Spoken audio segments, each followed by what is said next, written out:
of a historic alliance, an alliance that saved and changed the world. You know, when this conference began in 1963, it was in a nation, actually it was on a continent, that was divided against itself. The line between communism and freedom ran through the heart of Germany. The first barbed fences of the Berlin Wall had gone up just 2 years prior. And just months before that first conference, before our predecessors first met here in Munich, the Cuban Missile Crisis had brought the world to the brink of nuclear destruction. Even as World War II still burned fresh in the memory of Americans and Europeans alike, we found ourselves staring down the barrel of a new global catastrophe, one with the potential for a new kind of destruction, more apocalyptic and final than anything before in the history of mankind. The time of that first gathering, Soviet communism was on the march. Thousands of years of Western civilization hung in the balance. At that time, victory was far from certain. But we were driven by a common purpose. We were unified not just by what we were fighting against. We were unified by what we were fighting for. And together, Europe and America prevailed. And a continent was rebuilt. Our people prospered. In time, the East and West blocks were reunited. A civilization was once again made whole. That infamous wall that had cleaved this nation into two came down, and with it an evil empire. And the East and West became one again. But the euphoria of this triumph led us to a dangerous delusion that we had entered, quote, the end of history, that every nation would now be a liberal democracy, that the ties formed by trade and by commerce alone would now replace nationhood, that the rules-based global order, an overused term, would now replace the national interest, and that we would now live in a world without borders where everyone became a citizen of the world. This was a foolish idea that ignored both human nature and it ignored the lessons of over 5,000 years of recorded human history. And it has cost us dearly. In this delusion, we embraced a dogmatic vision of free and unfettered trade, even as some nations protected their economies and subsidized their companies to systematically undercut ours, shuttering our plants, resulting in large parts of our societies being deindustrialized, shipping millions of working and middle-class jobs overseas, and handing control of our critical supply chains to both adversaries and rivals. We increasingly outsourced our sovereignty to international institutions while many nations invested in massive welfare states at the cost of maintaining the ability to defend themselves. This, even as other countries have invested in the most rapid military buildup in all of human history and have not hesitated to use hard power to pursue their own interests. To appease a climate cult, we have imposed energy policies on ourselves that are impoverishing our people, even as our competitors exploit oil and coal and natural gas and anything else, not just to power their economies, but to use as leverage against our own. And in a pursuit of a world without borders, we opened our doors to an unprecedented wave of mass migration that threatens the cohesion of our societies, the continuity of our culture, and the future of our people. We made these mistakes together.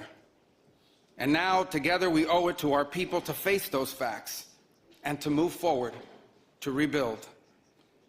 Under President Trump, the United States of America will once again take on the task of renewal and restoration, driven by a vision of a future as proud, as sovereign, and as vital as our civilization's past.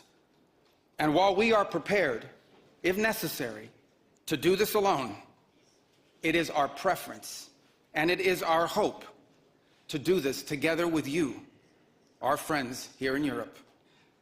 For the United States and Europe, we belong together. America was founded 250 years ago, but the roots began here on this continent long before.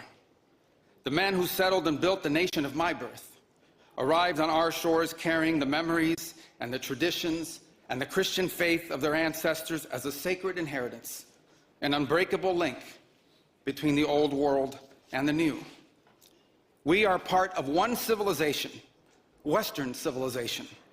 We are bound to one another by the deepest bonds that nations could share, forged by centuries of shared history, Christian faith, culture, heritage, language, ancestry, and the sacrifices our forefathers made together for the common civilization to which we have fallen heir.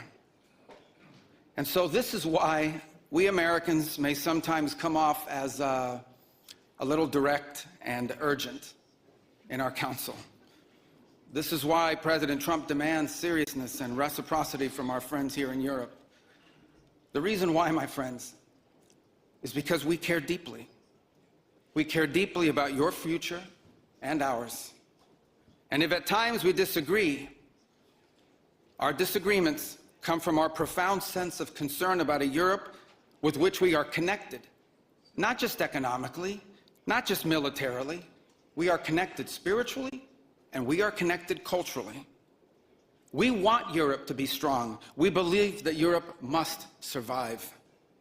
Because the two great wars of the last century serve for us as history's constant reminder that ultimately our destiny is and will always be intertwined with yours. Because we know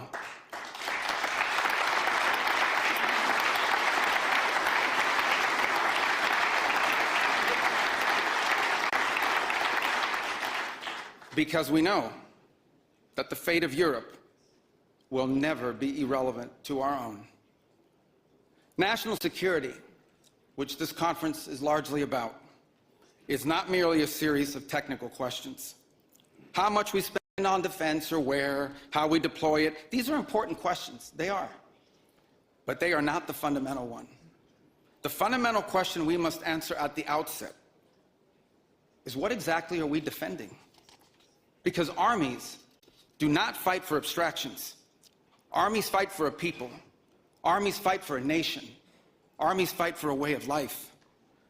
And that is what we are defending. A great civilization that has every reason to be proud of its history, confident of its future, and aims to always be the master of its own economic and political destiny. It was here, in Europe, where the ideas that planted the seeds of liberty that changed the world were born. It was here, in Europe, which gave the world the rule of law, the universities, and the scientific revolution. It was this continent that produced the genius of Mozart and Beethoven, of Dante and Shakespeare, of Michelangelo and Da Vinci, of the Beatles and the Rolling Stones. And this is the place where the vaulted ceilings of the Sistine Chapel and the towering spires of the great cathedral in Cologne, they testify not just to the greatness of our past or to a faith in God that inspired these marvels. They foreshadow the wonders that await us in our future. But only if we are unapologetic in our heritage and proud of this common inheritance can we together begin the work of envisioning and shaping our economic and our political future. Deindustrialization was not inevitable. It was a conscious policy choice, a decades-long economic undertaking that stripped our nations of their wealth, of their productive capacity, and of their independence. And the loss of our supply chain sovereignty was not a function of a prosperous and healthy system of global trade. It was foolish. It was a foolish but voluntary transformation of our economy that left us dependent on others for our needs and dangerously vulnerable to crisis. Mass migration isn't some fringe concern of little consequence. It was and continues to be a crisis which is transforming and destabilizing societies all across the West. Together, we can reindustrialize our economies and rebuild our capacity to defend our people. But the work of this new alliance should not be focused just on military cooperation and reclaiming the industries of the past. It should also be focused on together advancing our mutual interests in new frontiers, unshackling our ingenuity, our creativity, and the dynamic spirit to build a new Western century. Commercial space travel and cutting-edge artificial intelligence, industrial automation and flex manufacturing, creating a Western supply chain for critical minerals not vulnerable to extortion from other powers, and a unified effort to compete for market share in the economies of the global South. Together, we can not only take back control of our own industries and supply chains, we can prosper in the areas that will define the 21st century. But we must also gain control of our national borders. Controlling who and how many people enter our countries, this is not an expression of xenophobia, it is not hate. It is a fundamental act of national sovereignty. And the failure to do so is not just an abdication of one of our most basic duties owed to our people. It is an urgent threat to the fabric of our societies and the survival of our civilization itself. And finally, we can no longer place the so-called global order above the vital interests of our people and our nations. We do not need to abandon the system of international cooperation we authored, and we don't need to dismantle the global institutions of the old order that together we built. But these must be reformed. These must be rebuilt. For example, the United Nations still has tremendous potential to be a tool for good in the world. But we cannot ignore that today, on the most pressing matters before us, it has no answers and has played virtually no role. It could not solve the war in Gaza. Instead, it was American leadership that freed captives from barbarians and brought about a fragile truce. It has not solved the war in Ukraine. It took American leadership in partnership with many of the countries here today just to bring the two sides to the table in search of a still elusive peace. It was powerless to constrain the nuclear program of radical Shia clerics in Tehran. That required 14 bombs dropped with precision from American B-2 bombers. And it was unable to address the threat to our security from a narco-terrorist dictator in Venezuela. Instead, it took American special forces to bring this fugitive to justice. In a perfect world, all of these problems and more would be solved by diplomats and strongly worded resolutions. But we do not live in a perfect world, and we cannot continue to allow those who blatantly and openly threaten our citizens and endanger our global stability to shield themselves behind abstractions of international law which they themselves routinely violate. This is the path that President Trump and the United States has embarked upon. It is the path we ask you here in Europe to join us on. It is a path we have walked together before and hope to walk together again. For 5 centuries, before the end of the Second World War, the West had been expanding. Its missionaries, its pilgrims, its soldiers, its explorers pouring out from its shores to cross oceans, settle new continents, build vast empires extending out across the globe. But in 1945, for the first time since the age of Columbus, it was contracting. Europe was in ruins. Half of it lived behind an iron curtain, and the rest looked like it would soon follow. The great Western empires had entered into terminal decline, accelerated by godless communist revolutions and by anti-colonial uprisings that would transform the world and drape the red hammer and sickle across vast swaths of the map in the years to come. Against that backdrop, then as now, many came to believe that the West's age of dominance had come to an end, and that our future was destined to be a faint and feeble echo of our past. But together, our predecessors recognized that decline was a choice, and it was a choice they refused to make. This is what we did together once before, and this is what President Trump and the United States want to do again now, together with you. And this is why we do not want our allies to be weak, because that makes us weaker. We want allies who can defend themselves so that no adversary will ever be tempted to test our collective strength. This is why we do not want our allies to be shackled by guilt and shame.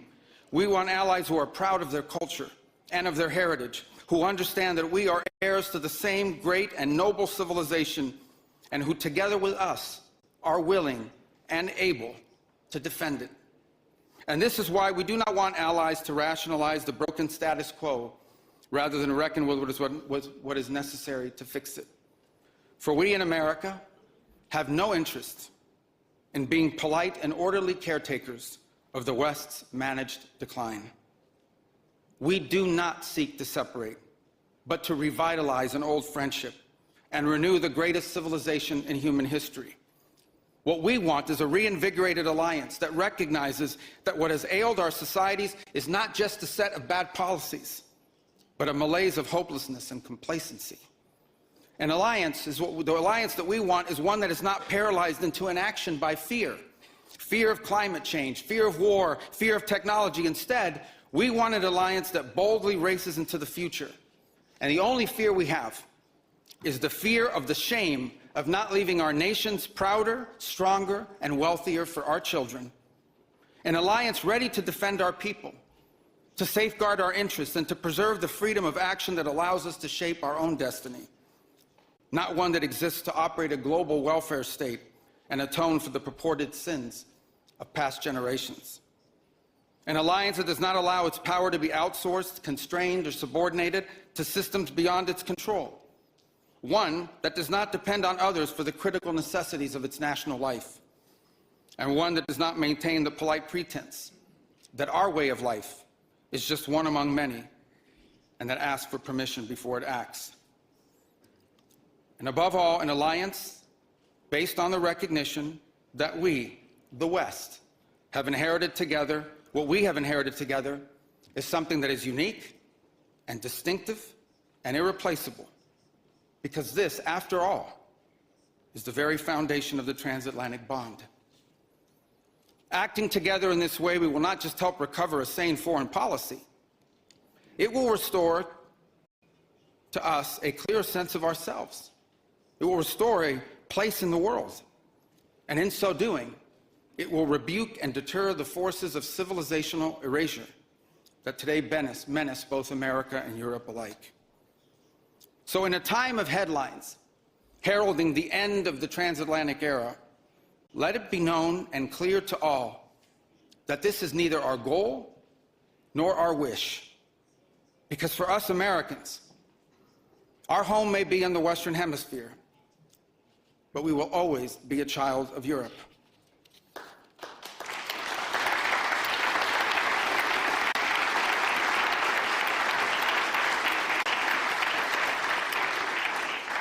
Our story began with an Italian explorer whose adventure into the great unknown to discover a new world brought Christianity to the Americas and became the legend that defined the imagination of our pioneer nation. Our first colonies were built by English settlers, to whom we owe not just the language we speak, but the whole of our political and legal system. Our frontiers were shaped by Scots-Irish, that proud, hardy clan from the hills of Ulster that gave us Davy Crockett and Mark Twain and Teddy Roosevelt and Neil Armstrong. Our great Midwestern heartland was built by German farmers and craftsmen who transformed empty plains into a global agricultural powerhouse. And by the way, dramatically upgraded the quality of American beer. Our expansion into the interior followed the footsteps of French fur traders and explorers whose names, by the way, still adorn the street signs and town names all across the Mississippi Valley. Our horses, our ranches, our rodeos, the entire romance of the cowboy archetype that became synonymous with the American West. These were born in Spain. And our largest and most iconic city was named New Amsterdam before it was named New York. And you know that in the year that my country was founded, Lorenzo and Catalina Giraldi lived in Casal Monferrato in the Kingdom of Piedmont, Sardinia. And Jose and Manuel Arena lived in Sevilla, Spain. I don't know what, if anything, they knew about the 13 colonies which had gained their independence from the British Empire. But here's what I'm certain of. They could have never imagined that 250 years later, one of their direct descendants would be back here today on this continent as the chief diplomat of that infant nation. And yet here I am, reminded by my own story that both our histories and our fates will always be linked. Together, we rebuilt a shattered continent in the wake of 2 devastating world wars. When we found ourselves divided once again by the Iron Curtain, the Free West linked arms with the courageous dissidents struggling against tyranny in the East to defeat Soviet communism. We have fought against each other, then reconciled, then fought, then reconciled again. And we have bled and died side by side on battlefields, from Kapyong to Kandahar. And I am here today to leave it clear that America is charting the path for a new century of prosperity, and that once again, we want to do it together with you, our cherished allies and our oldest friends.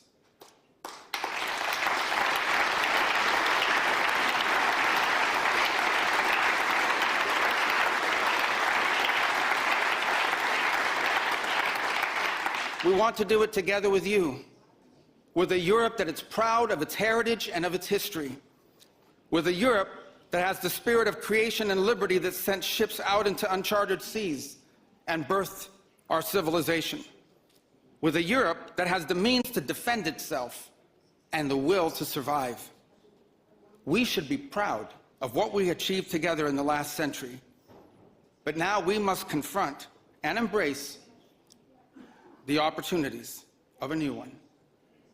Because yesterday is over. The future is inevitable. And our destiny together awaits. Thank you.